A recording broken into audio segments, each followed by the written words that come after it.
What is up, YouTube? This is Pow3rh0use here with my review on Skateboard Park Tycoon 2004, commonly referred as Skate Park Tycoon 2004. This is published by ACTIVISION and has been developed by Cat Daddy Games. Now I will go on to the graphics, audio, and the gameplay of this, and here are the various bands that have been included in the soundtrack.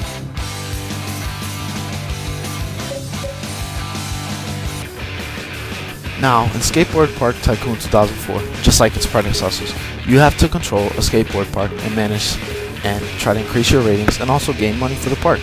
And as you do this, you will gain sponsors that come to you, and here are the various parts throughout the whole game that you can build. Most sponsors will come to you and then they'll ask to build a building on your skate park. Now, after you select a piece or a facility with whatever that you want, you are then able to place it onto the skate park. And once you have built a good skate park, it's time to ride. And here is the skater. Now, the skating is not the most beautiful thing in the game, as you will see here, because first of all, it's very clunky, even though it looks like I'm doing very well. But the control scheme is very clunky. Like, I compare this to Tony Hawk Pro Skater 2, which is not apples and oranges, because I'm just comparing the skate engine to it. And as you can see, it looks very easy, but there's no meter to really show any difficulty, which this skating is a main feature to what made the Skate Park Tycoon series very popular. It is simply just the first game of its kind and only game of its kind to do that. This concept has not been attacked either, but I'll explain that later on.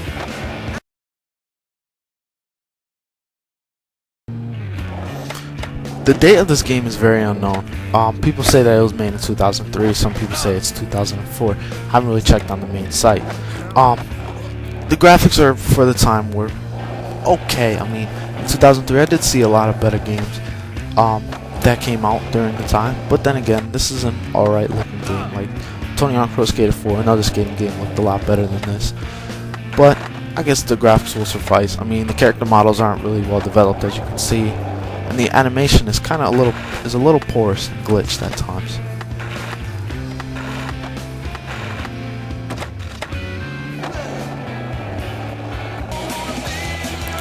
Now, on the topic of environments, every environment is very different. As you can see, this is the Chicago level, and it's one of the only ones that really have that long ledge that go across that you could grind forever, and also trains.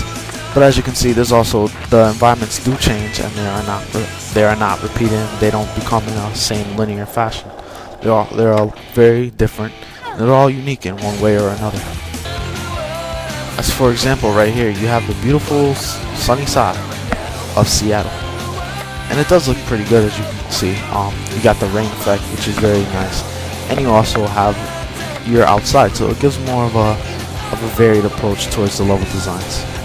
There's no complaints here on that.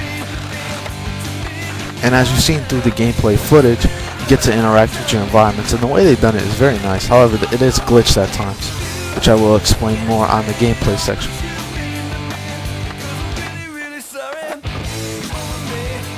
For the overall score, the graphic gets 6 out of 10. Remember, these are not through today's standards, but from back then standards of 2003 or 2004. Even though the graphics aren't horrible for the time period, it's nothing really impressive for the time period also, so that's why it gets this scored. And also for the varied level design, it gets a 6 and not something lower. Now, as you've heard throughout the whole gameplay video, which pretty much you should have, the game really has all punk rock music, and from a couple of named bands as listed before in the beginning of the video that play the music. The music has actually a pretty good score, but the only thing is that the music gets eventually repetitive. So you hear the same 5 or 6 tunes over and over again. I mean, they're not bad songs. It's just there's not that many of them, and most of them are instrumentals and don't have words, which kind of take away from the overall music score. And the sound effects for the grinding and all that stuff are the same. When you wipe out, it's the same. It's really not really a big category, especially in this game. Really just the music. So because of that, And everything I said before about the music, the game gets an audio score of 7 out of 10. Even though the music is pretty good, punk rock, and it really gets you into the mood in the game, hearing the same 6 or 7 songs does get a little repetitive, as in all games.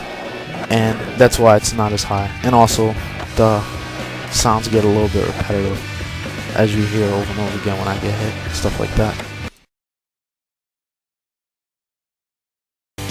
For Skateboard Park Tycoon 2004, you have two different modes. First, you have the instant action mode, and then you have here as being presented is the American Tour mode, which you have to do to unlock certain levels in the game, because you start off with Texas and then you have to move on to Chicago and then California, then Seattle, then New York, so on and so forth. Now, as you can see here, my guy has to collect a certain number of gems and has to collect these flags, my mistake, and he has to place the pieces in certain places in order to get them, which I find this mode very fun. But there's also a few other ones, such as Monkey See, Monkey Do, that are really annoying and just time consuming. Now, to add on to that, there's also the fact that it gets frustrating and the control scheme is a little bit wacky compared to other skate titles. But the strength of this game is not the skating. The strength of it comes in the form of creating your own skate park, and that's what really makes the game unique, not its skating engine. So for gameplay, this game gets a 7 out of 10. And there's a lot of factors that go into it, again, the control scheme and the skating. But when it gets down, it could be kind of fun, and also the moves can be fun as well.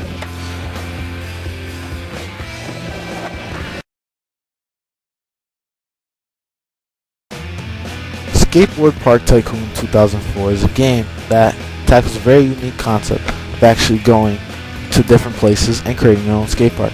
A very unique concept that has not been approached in many games, and it hasn't been approached ever since then, at least from my research. Now, even though because of this, it's just very fun, as you can see, to build your own skate park and then to eventually ride it. Just doing that concept alone is very fun. However, even though this has a great concept, its execution is not the best, and therefore this game gets a 7.5 out of 10. Again, with better execution, better graphics, better audio, even for the time period, and overall better gameplay, this game could have been one of the greats. Now, this is Pow3rh0use with my review, and I am signing off.